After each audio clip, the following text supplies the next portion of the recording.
महरू अब एक बहुत बड़ी मुसीबत में फंसने वाली है क्योंकि उसका वो राज अब खुलने वाला है जिससे बड़ी चालाकी से वो छुपाए हुए थी। इसने ज़ैन से झूठ बोला था कि वो उस घर को खुशखबरी देने वाली है, मगर हकीकत में ऐसा कुछ भी नहीं है। अब सच ज़ैन के सामने आने वाला है।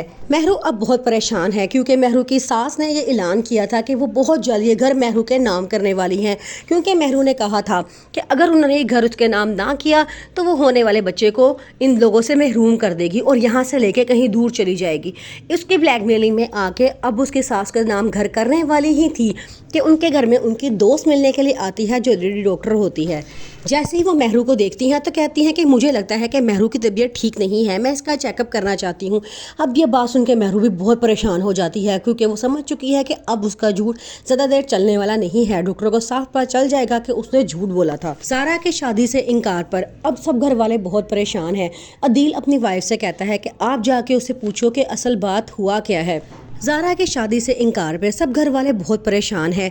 अदील उससे पूछता है कि बताओ ऐसा क्या हुआ है, क्या तुम्हें किसी ने कुछ कहा है या हादी से तुम्हारी लड़ाई हुई है, हमें वजह बताओ ताकि हम मामलात को सेटल करवाएं और तुम लोगों की शादी करवाएं। आगे से वो कहती है मुझे किसी ने कुछ नहीं कहा, बस हालांकि इतने बड़े धोखे के बाद अब मैं किसी पर भी एतबार करने के लिए तैयार नहीं हूँ। उसकी मामा उसे बहुत समझाने की कोशिश करती हैं लेकिन वो किसी सूरत मानने को तैयार नहीं होती और कहती है कि मैंने आप लोगों से कहा है कि शादी से इनकार कर दें तो बस इनकार कर दें। दूसरी तरफ हादी भी बहुत परेशान है क्योंकि वो जानता था कि ज़ारा उससे शादी करना चाहती थी, लेकिन जब उसने देखा कि ज़ारा शादी के लिए इनकार कर रही है तो उसे कुछ समझ नहीं आ रहा कि आखिर चल क्या रहा है। वो कहता है कि मैं कोई भी सिरा हाथ में पकड़ता हूँ तो वो मेरे हाथ में नहीं आता। वजह तो पता चलनी चाहिए ना कि ऐसी क्या बात है जो ज़ारा पहले मुझसे शादी के लिए तैयार थी और अब एकदम बदल क्यों गई। हादी की मामा को आहिस्ता आहिस्ता सारी बात समझ आना शुरू हो चुकी है कि घर में चल क्या रहा है। वो मरियम से कहती हैं कि मरियम अभी तो तुमने बहुत से घर में काम करने हैं, तुमने ज़ारा को हादी की दुल्हन भी बना के भी तो लेकर आना है। ये बात सुन के मरियम उनके सामने तो मुस्कुरा लेती है लेकिन उसके अंदर एक आग भड़क उठती है और वो कहती है कि ऐसा हो ही नहीं सकता कि ज़ारा हादी की दुल्हन बन के कभी इस घर में आएगी, क्योंकि उसकी दुल्हन तो मैं ही बनूंगी और इस घर में भी मैं ही रहूंगी।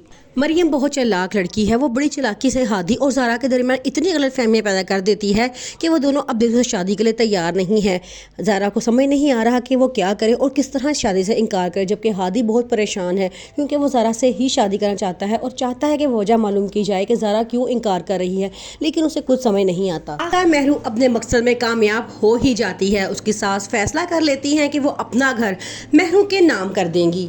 इस मकसद के लिए वो सलमान से कहती है कि वकील को बुलाओ, मैं अपना घर महरू के नाम करना चाहती हूँ। जब सलमान ये सुनता है तो बड़ा खुश होता है, फ़ौरन वकील को उनके पास पहुँचा देता है और महरू को कॉल करके खुशखबरी सुनाता है और कहता है कि तुम्हें पता है तुम्हारी सास तुम्हारे नाम अपना घर करने के लिए तैयार हो चुकी हैं, बस जैसे ही घर तुम्हारे नाम हो जाए तो तुम उस पागल से जान छुड़ाओ, फिर हम दोनों शादी करके हंसी खुशी ज़िंदगी गुजारेंगे। दूसरी तरफ जब ज़ारा देखती है कि मरियम और हादी एक दूसरे के बहुत ज़्यादा करीब आ चुके हैं तो वो फैसला करती है कि अब वो शादी से इनकार कर दे, क्योंकि उसका सोचना ये होता है कि अब वो हादी के दिल से निकल चुकी है और मरियम उसके दिल में मौजूद है।